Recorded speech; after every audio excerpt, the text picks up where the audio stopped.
Kira-kira apa aja sih Kak keterampilan digital yang perlu diajarkan kepada anak usia dini nih Kak? Nah, problem solving itu bisa meningkat dengan kemampuan anak yang terkait dengan digital. Nah itu gimana sih Kak cara membangun keterbukaan nih antar anak dan juga orang tua? Jadi memang perlu dari kitanya yang mungkin sedikit repot untuk mengajarkan anak kita bagaimana caranya dia bisa berkembang dengan baik di dunia digital ini gitu.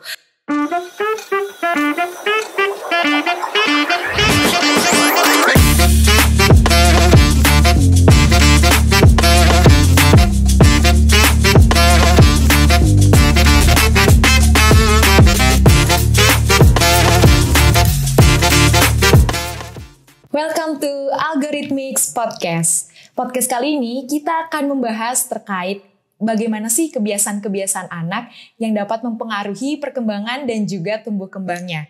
Oleh karena itu pembahasannya nggak sama aku aja nih, yaitu Mentari, tetapi kita juga akan mendatangkan narasumber sekaligus ilmu parenting, yaitu terkait apa sih yang perlu disiapkan oleh para orang tua untuk menciptakan lingkungan yang baik bagi anak. Oleh karena itu langsung aja nih kita sambut Kak Aninda. Selamat pagi Kak Aninda. Selamat pagi Tari. Nah mungkin dari Kak Aninda sendiri bisa kenalan dulu nih sama teman-teman.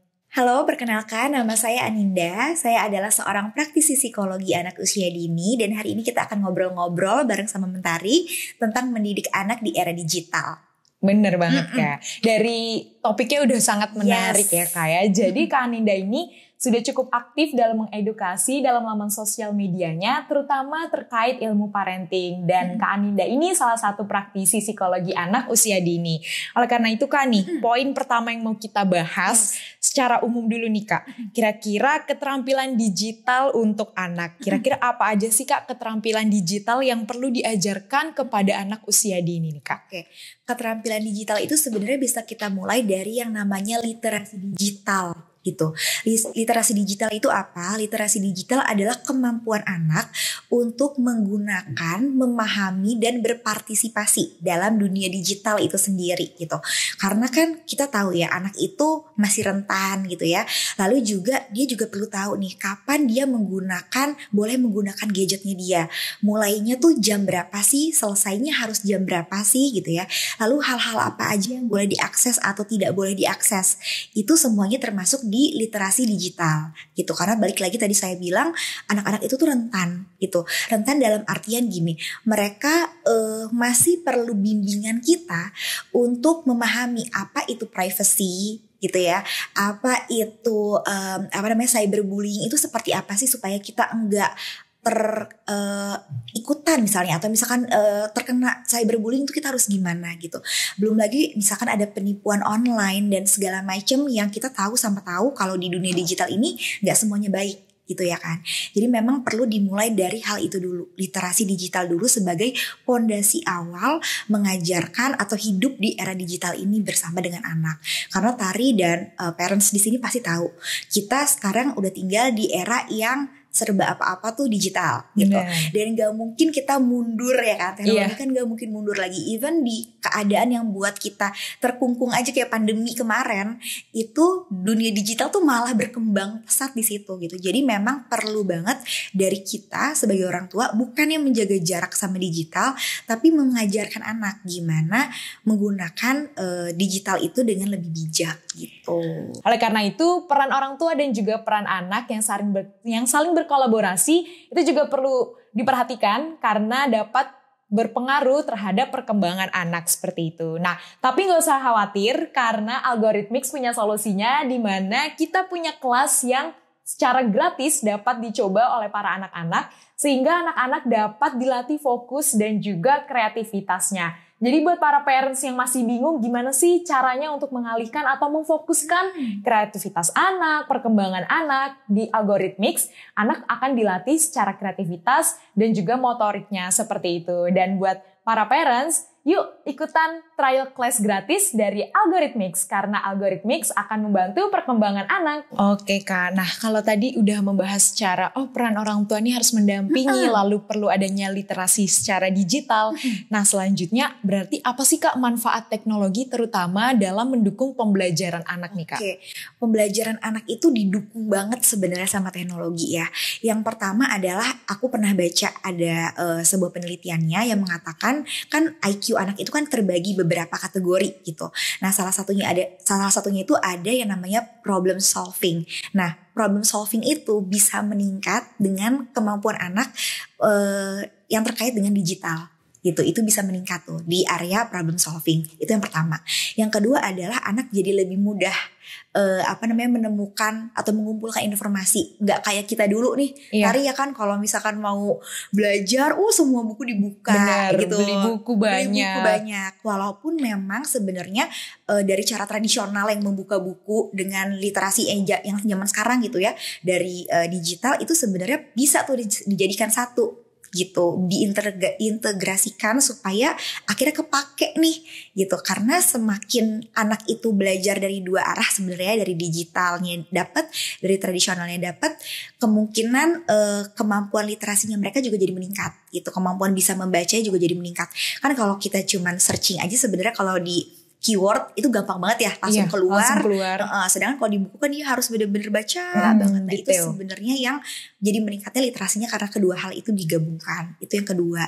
Yang ketiga, anak tuh jadi bisa berpikir lebih maju nih ke depan gitu. Jadi lebih inovatif, lebih kreatif, futuristik dibanding mungkin zaman kita dulu yang masih konvensional gitu, pakai cara tradisional. Nah kalau tadi udah ada manfaat ya Kak, kira-kira tapi resikonya nih apa nih Kak penggunaan teknologi tersebut? Yes, jadi ada manfaatnya juga sebenarnya ada dampak negatifnya. Ada dampak negatifnya ketika penggunaannya itu nggak sesuai gitu. Jadi sebenarnya kita sebenarnya perlu dulu nih ke pakem awalnya ya. Penggunaan gadget itu tuh ada umur-umurnya gitu. Jadi ada disesuaikan dengan usia anak. Usia 0 sampai 2 tahun itu tuh tidak boleh ada pemakaian gadget sama sekali sebenarnya untuk anak. Terus usia 3 sampai 6 tahun itu boleh menggunakan tapi 60 menit.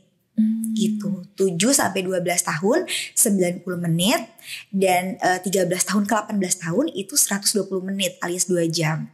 Tapi angka yang disebutkan itu adalah angka akumulasi. Jadi misalkan nih umurnya 3 tahun, boleh mainnya cuma 1 jam. Itu berarti ya dia 30 menit di siang hari, misalkan 30 menit di malam hari. Bukan 60 menit langsung di satu waktu itu. Atau misalkan 60 menit pagi, 60 menit siang, enggak kayak gitu ya. Jadi benar-benar yang 30 ada porsinya ada porsinya, benar. Nah, itu yang sebenarnya perlu kita ketahui dulu gitu, si jam-jam itu. Nah, baru nanti masuk ke penggunaannya sebenarnya buat apa gitu ya. Tadi dampaknya balik lagi. Dampaknya sekarang apa nih yang mungkin terjadi? Dampaknya itu sebenarnya ada 3 sisi ini yang kita mau ambil. Yang pertama adalah dari sisi kognitif anak gitu. Sisi kognitif anak berarti sisi kecerdasannya dia. Dia mungkin banget kalau dari dunia digital kita tahu ya Tari ya. Dia mungkin banget menemukan hal-hal yang mungkin gak sesuai nih sama usianya dia. Yang bisa banget berpengaruh ke bagaimana cara dia berpikir. Bagaimana cara dia berbicara. Itu ada pengaruhnya dari apa yang dia tonton. Belum lagi kalau mungkin Tari tahu dan parents di sini tahu ada yang namanya popcorn brain. Popcorn brain itu adalah kondisi otak kita di mana dia tuh kayak popcorn gitu, meletup-letup gitu ya, karena terlalu banyak stimulasi yang kita dapat. Apalagi kalau dari dunia digital, kayak misalkan gini deh, kita lihat handphone gitu. Terus ingat, oh iya lagi nonton. Oh ya tadi pagi masih belum selesai nih video kita lagi tonton. Kita nonton video. Setelah itu kita lihat di bawahnya, oh ternyata ada video yang lain. Kita klik itu. Terus habis itu ternyata ada notifikasi chat dari teman kita buka chat. Itu terlalu banyak stimulasi yang mengakibatkan tadi otak kita tuh kayak popcorn gitu. Jadi dia meletup gitu. Nah itu yang sebenarnya perlu agak kita waspadai karena membuat kita jadi sulit berkonsentrasi. Jadi kalau dari masalah tadi kognitif itu span kita berkonsentrasi itu jadi lebih pendek. Karena tadi terlalu banyak stimulasi. Yang terjadi di anak juga kayak gitu. Dia mau belajar tapi dia terlalu banyak stimulasi. Makanya coba deh perhatiin deh kalau anak-anak yang sering banget main gadget gitu ya. Setelah misalnya dia lagi belajar. Terus udah gitu dia inget, oh iya tadi ada di aplikasi ini aku belum selesai misalnya gitu. Dia mungkin banget buka dulu, terus balik lagi nanti. Kayak kita kerja juga suka kayak gitu kan ya. Terdistraksi Iya, terdistraksi. Nah, karena terlalu banyak itu namanya popcorn brain yang bisa berpengaruh dari digital itu sendiri, itu ya, dari kognitifnya. Terus ada lagi dari segi fisik. Kalau dari segi fisik udah ketahuan banget ya, kalau kita kebanyakan main gadget atau misalkan terlalu banyak terpapar sama digital, biasanya jadi lebih mager. Benar. Gitu. Jadi pasif gitu kan. Enak banget rebahan, tiduran sambil scrolling, itu kan udah paling enak ya. Gitu. Nah, itu kalau dari segi fisik. Ada lagi dari segi emosi. Sosial emosi. Nah, sosial emosi ini biasanya bisa dilihat kalau anak-anak jadi cenderung menarik diri dari lingkungannya. Maunya main gadget sendirian aja, asik sendiri. Jadi ya kan? ansos ya kayak ansos. Iya benar. Sedangkan kan kalau zaman dulu mungkin kita kan kalau main ramean gitu. Kalau ini sekarang kok sendiri-sendiri aja tapi seru sendiri. Nah, itu dari sisi sosial emosinya gitu. Jadi memang ketiga hal ini tuh bisa berdampak dari penggunaan digital, peralatan digital yang nggak sesuai gitu. Oke Kak, terus nih Kak, seberapa penting sih pendidikan digital bagi anak-anak di zaman sekarang? Kan kita banyak tahu ya Kak, sekarang udah banyak platform juga terkait pendidikan-pendidikan digital. Nah, menurut Kak Aninda sendiri, itu seberapa penting sih Kak? Atau mungkin masih lebih penting pendidikan secara formal aja Kak? Itu bisa dibarengin sebenarnya. Jadi pendidikan formal plus pendidikan yang digital sekarang ini gitu ya. Kenapa? Karena tadi kita hidup di era digital yang mana kita nggak bisa mundur lagi, dan anak-anak tuh hidup di era ini gitu. Jadi kita perlu untuk mengajarkan yang sesuai dengan eranya dia, supaya apa? Supaya dia bisa berkembang sesuai dengan zamannya gitu. Itu sih menurut aku. Jadi memang penting untuk mendidik anak yang berhubungan dengan dunia digital juga. Oke Kak, nah selanjutnya adalah terkait bagaimana nih Kak cara mengembangkan kreativitas anak melalui penggunaan teknologi. Kan kita tahu banyak nih games-games mungkin ya yang melatih kreativitas anak. Nah, ini menurut Kak Aninda sendiri bagaimana sih cara mengembangkan kreativitas anak tersebut dari teknologi atau dari games-games nih yang mereka udah mainin sekarang gitu Kak? Jadi sebenarnya gini, kita perlu cek dulu minat anak tuh ke arah mana. Apakah ke arah games tuh bisa, atau mungkin dia sukanya ke arah gambar gitu ya, atau mungkin yang lebih kompleks lagi, misalkan dia pengen banget bikin game sendiri gitu. Nah, itu perlu kita cari tahu dia sebenarnya ke arah yang mana nih gitu.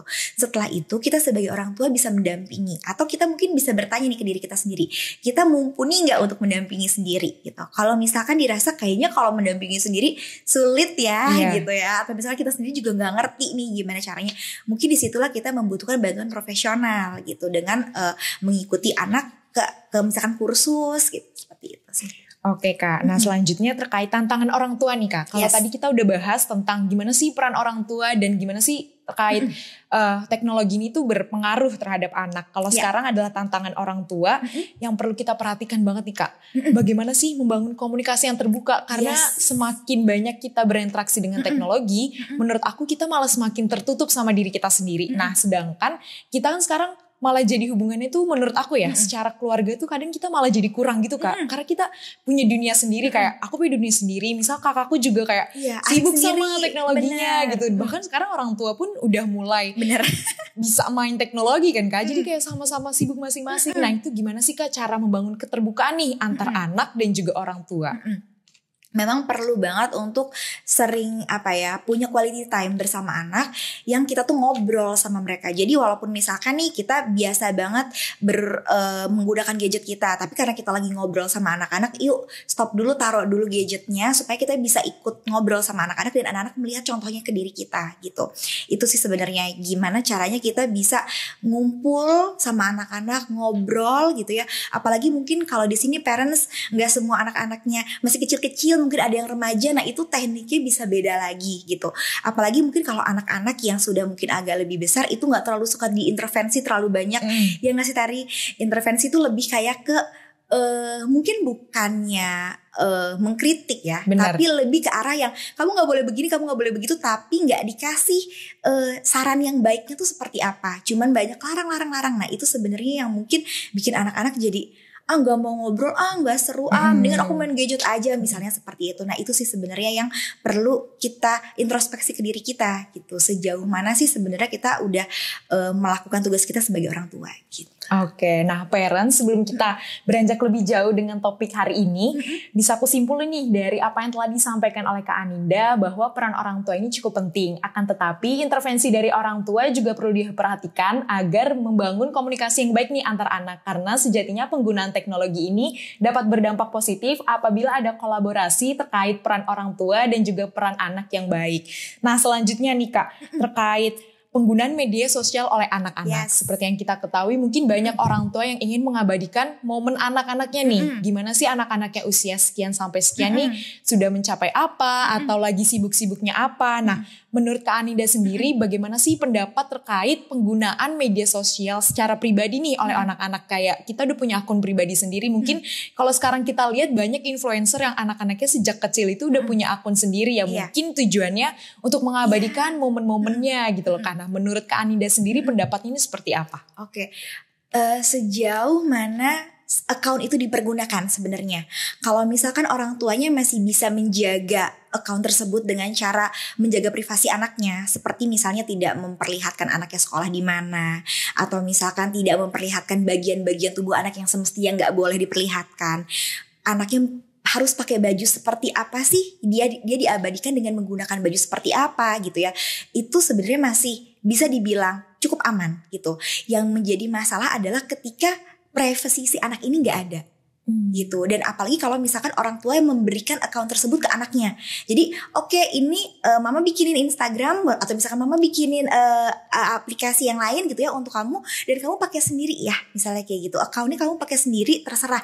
Itu sebenarnya yang paling berbahaya, dan saya sangat amat tidak merekomendasikan hal tersebut untuk anak yang pakai sendiri. Karena apa? Biasanya tuh anak-anak apalagi misalkan masih di bawah umur, mereka belum tahu tingkat keamanan seperti apa yang perlu mereka tuh perhatikan gitu. Masih belum paham kayak ini tuh bahaya loh, oh ini tuh enggak loh gitu. Nah itu memang yang perlu untuk dibangun sebenarnya itu dari orang tua gitu sih. Oke Kak, nah prefer kayak ada usia tertentu gak sih Kak supaya anak nih punya sosial media sendiri, atau lebih prefer di mana ketika anak ini kan semakin lama mereka belajar, semakin mereka mengetahui bagaimana cara membuat sosial media sendiri. Nah, apakah lebih baik ada mungkin ada gitu ya, ada spesifik umurnya nggak sih Kak? Atau memang ya sudah menunggu anak tersebut tahu nih gimana sih cara membuat sosial media untuk dirinya sendiri gitu Kak? Oke. Kalau dari segi usia sebaiknya itu di usia remaja. Kalau misalkan dia memang mau buat sendiri ya.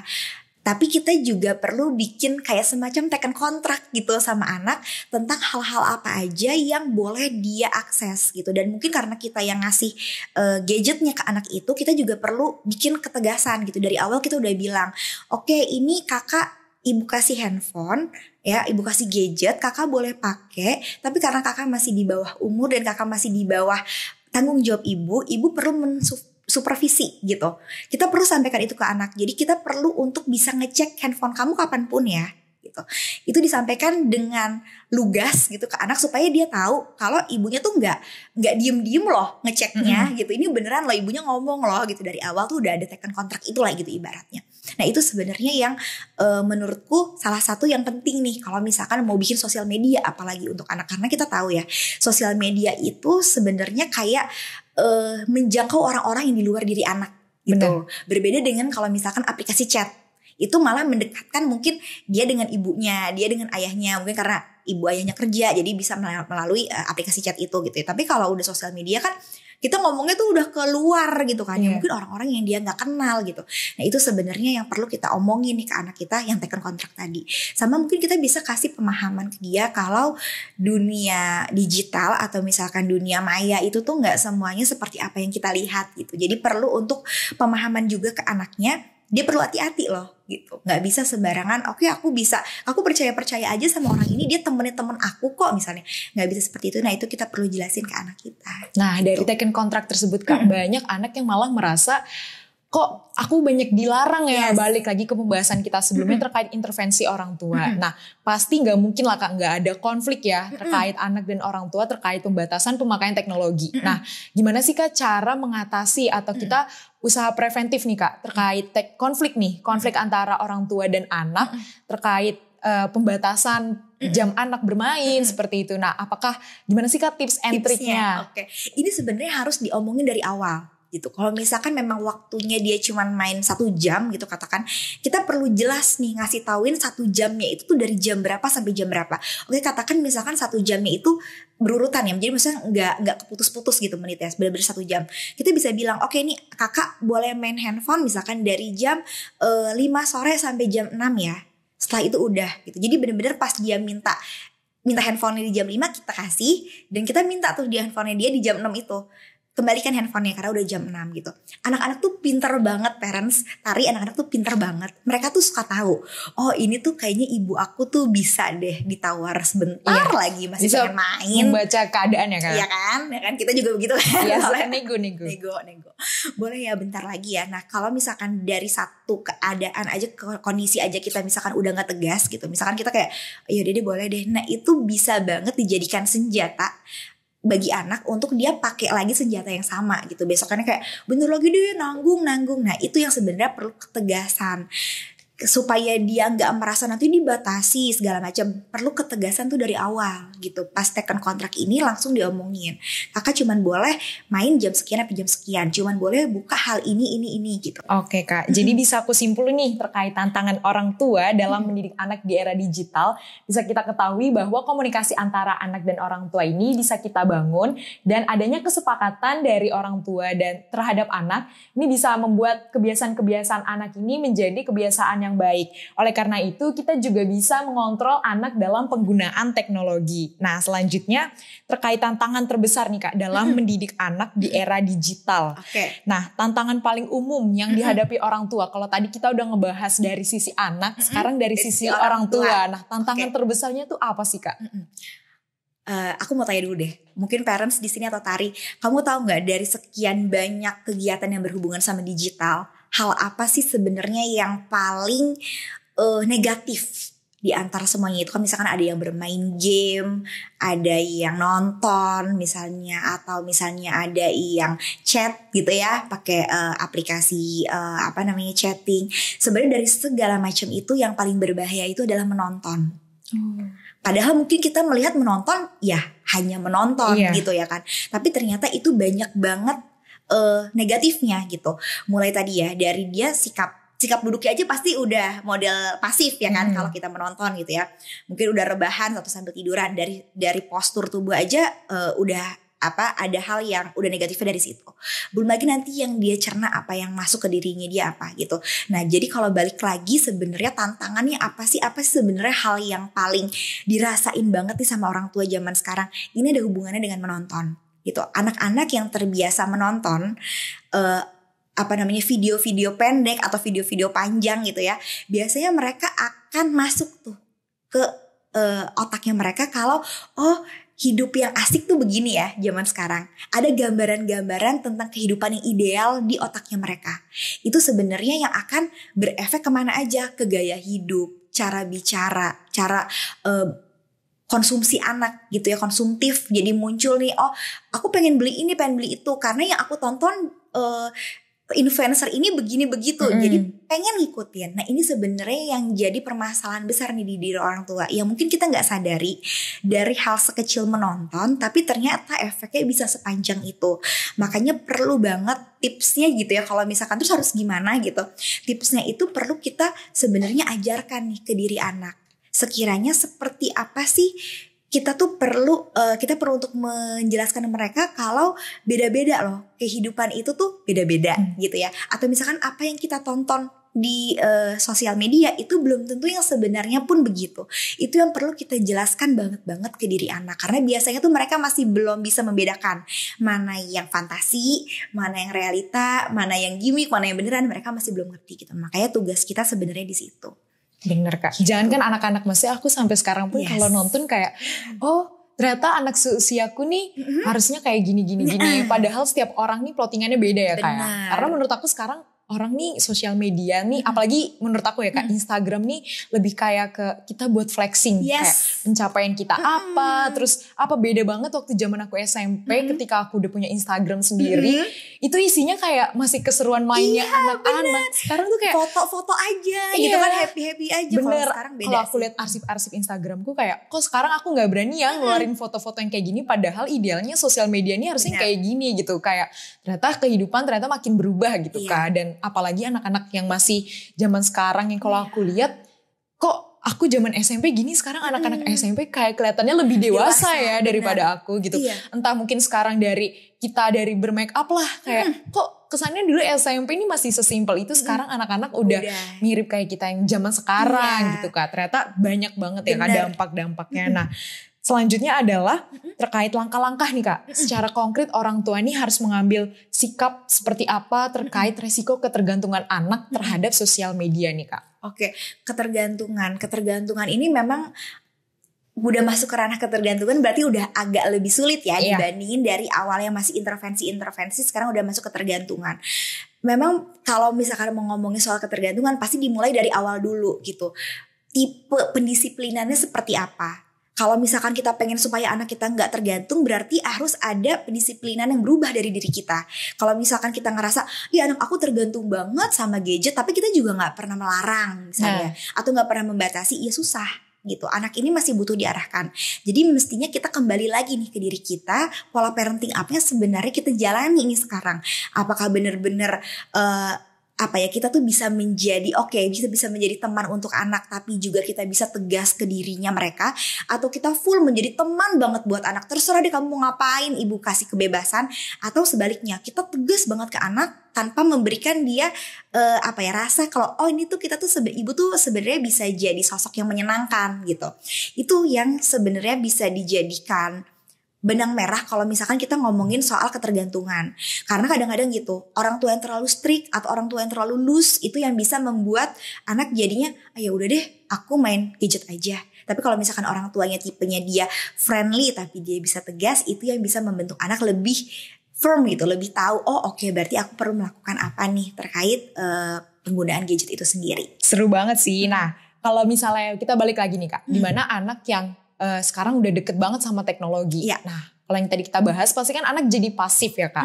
Nah, kira-kira gimana sih peran orang tua agar menjaga anak ini tetap aktif? Karena kalau kita lihat kan anak-anak zaman sekarang susah ya untuk berinteraksi, malah lebih kayak suka menyendiri, dia asik sama sosial medianya sendiri. Nah, ada gak sih Kak cara gimana sih biar orang tua juga tahu nih, parents di sini juga tahu gimana cara agar anak-anaknya ini tetap aktif gitu Kak. Karena kan otomatis perkembangan motorik juga sebenarnya sangat berpengaruh kan Kak. Bener banget. Motorik itu kan ibaratnya dia perlu diasah gitu ya.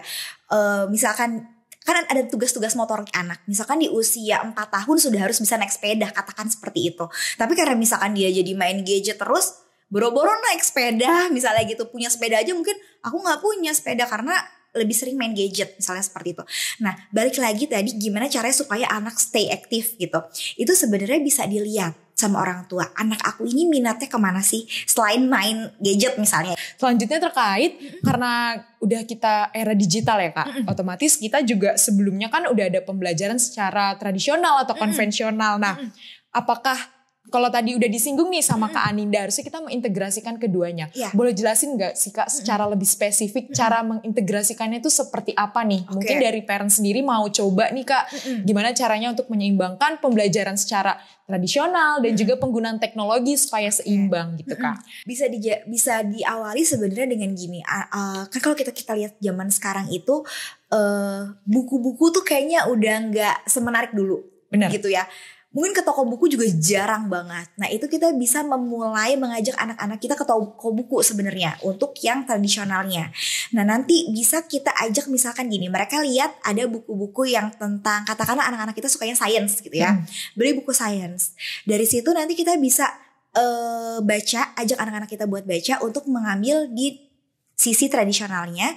Setelah itu bisa juga nanti kita ajak mereka untuk cek nih di cek keyword di Google misalkan, sama gak sih sama apa yang tadi kita baca? Atau mungkin ada gak sih hal lain yang di Google ternyata ada update-nya misalnya, yang di buku ini belum ada. Nah itu bisa kita elaborasi sebenarnya, yang tadi integrasi sebenarnya ke arah itu gitu. Jadi yang dia ambil dari bukunya apa, yang dia terima juga dari digital itu apa gitu, digabungkan.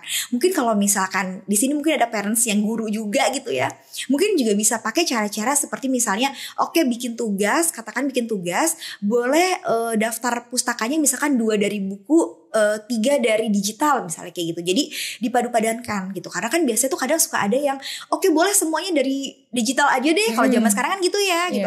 Kalau mungkin nanti di sini ada yang parents dan guru juga gitu ya, mau boleh juga tuh gitu. Jadi bisa dari buku, bisa dari digital. Jadi digabung dan memang anak akhirnya jadi tanda kutip mau gak mau gitu ya baca buku gitu sih. Oke Kak, nah sebelum kita membahas topik yang lebih luas, aku akan sedikit menyimpulkan nih apa yang telah disampaikan oleh Kak Aninda, bahwa peran orang tua itu juga sangat penting ya, parents, dan kita juga sebagai orang tua bisa nih memilih gimana sih cara parenting yang baik kepada anak. Lalu sebagai orang tua kita juga dapat bersikap tegas dan juga dapat menempatkan diri sebagai pendengar yang baik kepada anak. Dengan begitu komunikasi antara orang tua dan anak juga dapat terjalin dengan baik. Dan pendidikan konvensional atau tradisional dan juga adanya teknologi bisa saling diintegrasikan dengan cara apa? Dengan memiliki porsinya masing-masing, di mana kita dapat menentukan nih gimana sih agar anak tetap membaca buku secara tradisional dan juga dapat menggunakan teknologi secara bijak, terutama dalam bidang pendidikan.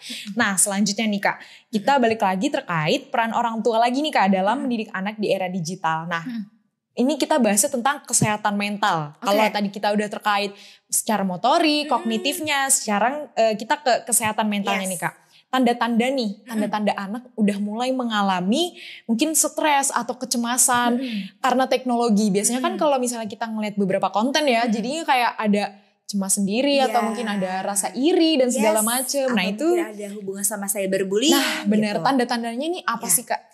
Sebenarnya tanda yang paling kelihatan banget adalah kita bisa lihat ketika anak ini tidak melakukan hal yang biasanya dia lakukan gitu. Contoh nih, misalkan ini anak nih kemana-mana bawa handphone, kemana-mana buka medsos, tapi kok kayaknya udah belakangan ini udah gak pernah buka ya gitu. Terus atau misalnya ditanya apa-apa gak jawab, diem sendiri, nggak mau berbaur sama keluarga, misalkan dia menyendiri. Terus mulai ada keluhan-keluhan, misalkan jadi susah tidur, nggak mau makan, biasa perutnya nggak enak, kepalanya pusing. Nah itu mungkin banget ada sesuatu nih di area digital yang dia pergunakan, di perilaku digitalnya ada sesuatu gitu. Kayak tadi kamu bilang, apa mungkin ada cyberbullying kah? Atau mungkin misalkan dia lihat di medsosnya ada sesuatu yang bikin dia kepengen kah gitu ya. Jadi iri atau segala macam, atau misalnya ada pertemanannya dia yang kurang sehat di area digital itu kah gitu. Nah itu yang perlu kita cek sebenarnya. Tapi tanda pertamanya itu kita bisa lihat kebiasaannya dia yang biasa dia lakukan udah nggak dia lakukan lagi. Itu udah jadi tanda tanya besar sebenarnya dari situ. Oke Kak, terus langkah-langkah apa sih Kak untuk mengatasi kalau misal sudah ada tanda-tanda seperti itu Kak? Kita bisa ada di situ untuk anak kita be there for our child gitu ya. Ngomong sama mereka, kita tanya. Tapi please banget parents, mungkin kalau misalkan terlalu banyak intervensi yang kayak, kan mama bilang makanya, nah itu tuh biasanya udah deh anak tuh udah langsung yang males, mau cerita juga mungkin udah di ujung lidah, udah deh telan lagi aja gitu. Nah itu kalau misalkan terlalu banyak intervensi banget. Jadi kita dengerin dulu pendapatnya dia seperti apa, baru misalkan kita masuk nih, oh begitu, terus kamu apa yang kamu rasain sekarang, terus nyamannya kamu menurut kamu seperti apa. Jadi kita tanya dulu pendapatnya dia nih, dia maunya kayak gimana. Nanti baru kita kasih arahan, oh kalau mama boleh bilang mungkin kamu bisa begini gitu. Tapi tetap kayak kita ngasih arahan yang dimana itu nggak menyalahkan si anaknya. Kita cuma ngasih pandangannya tuh gini-gini. Gimana menurut kamu kalau misalkan kamu pakai cara mama juga? Kalau misalkan kita mau nanya gimana nih akhirnya, karena keputusan akhirnya pada di anak juga gitu kan. Apalagi kalau udah medsos, kita ngomongnya usia udah remaja, semestinya sudah bisa berpikir untuk menimbang-nimbang ini benar atau enggak, ini boleh atau enggak gitu. Itu yang pertama. Terus yang kedua adalah kalau dirasa kayaknya ini butuh bantuan profesional deh, boleh banget untuk konsultasikan hal ini ke psikolog anak dan remaja. Karena memang permasalahan soal cyberbullying atau hal-hal apapun yang terkait dengan digital gitu ya pada anak, itu tuh sekarang juga lagi meningkat banget. Jadi memang perlu banget kalau misalkan mau dibawa, kayaknya konsultasi aja deh, silahkan. Gitu. Mungkin bisa memvalidasi perasaan anak dulu ya Kak ya, baru memberikan saran gitu. Ini cukup menarik ya parents untuk diperhatikan. Nah selanjutnya tentang keamanan dan privasi online. Nah apa sih Kak langkah-langkah yang perlu diajarkan kepada anak terkait mengenali privasi online? Karena seperti yang kita ketahui kan mungkin dari sosial media sendiri takutnya menimbulkan ada kejahatan-kejahatan dari oknum-oknum tertentu. Nah itu gimana sih Kak cara mengenali kepada anak nih terkait privasi online itu penting? Ya, privasi online itu berarti perlu diajarkan ke anak sebelum kita kasih dia bikin akun sosmed sendiri ya gitu ya.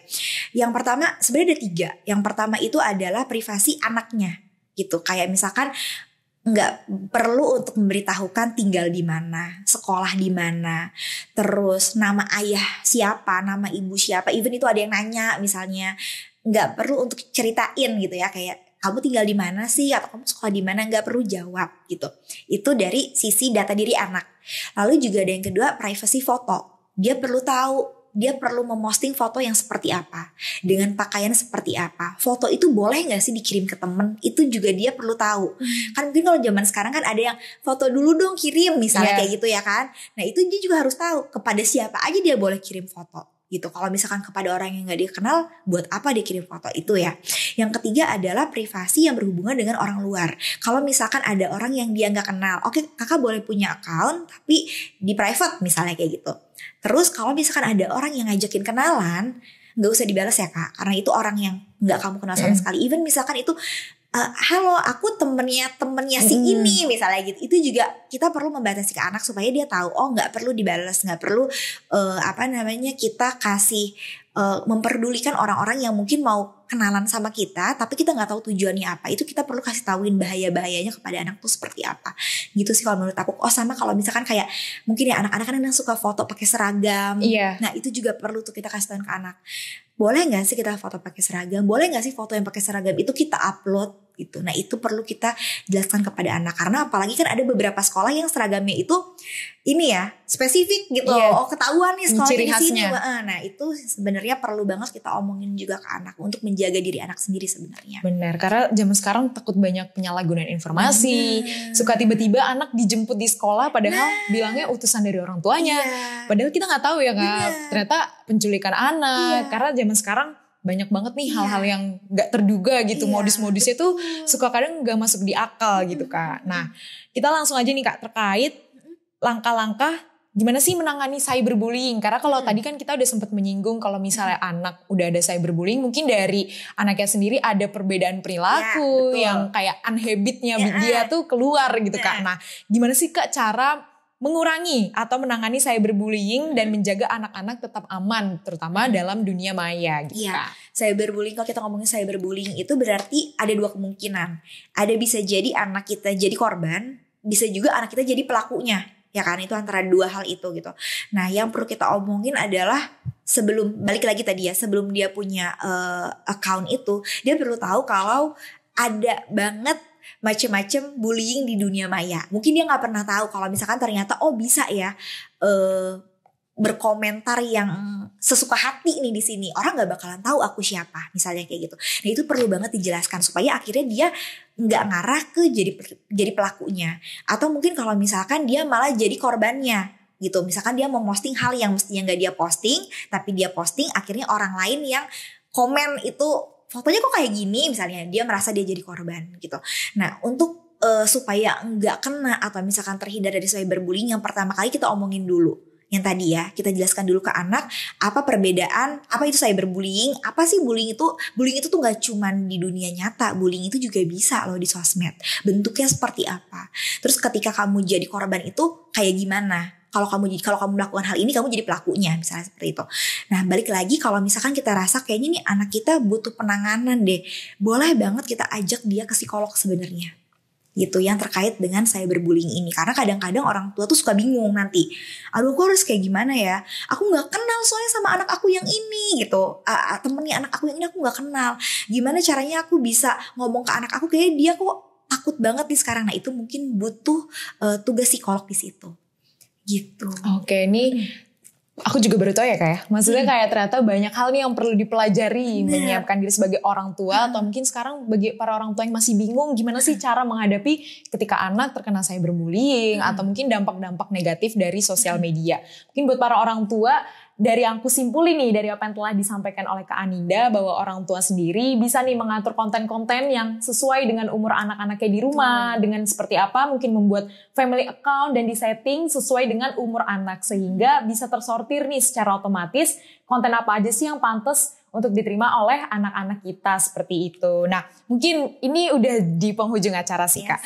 Dari Kak Aninda sendiri ada kesan dan pesan sendiri buat para orang tua nih terkait gimana sih parenting yang baik, lalu pesan agar orang tua ini bisa berlaku bijak gitu. Apalagi sekarang kan anak udah banyak menerima informasi dari berbagai sisi ya Kak ya, terutama dari teknologi. Nah, mungkin dari Kak Aninda sendiri bisa nyampein pesan-pesan terutama kepada para orang tua. Oke, parents. Jadi memang sekarang kita tuh tinggal di era digital yang mana kita nggak bisa mundur gitu ya dari perkembangan teknologi ini. Jadi memang perlu dari kitanya yang mungkin sedikit repot untuk mengajarkan anak kita bagaimana caranya dia bisa berkembang dengan baik di dunia digital ini gitu.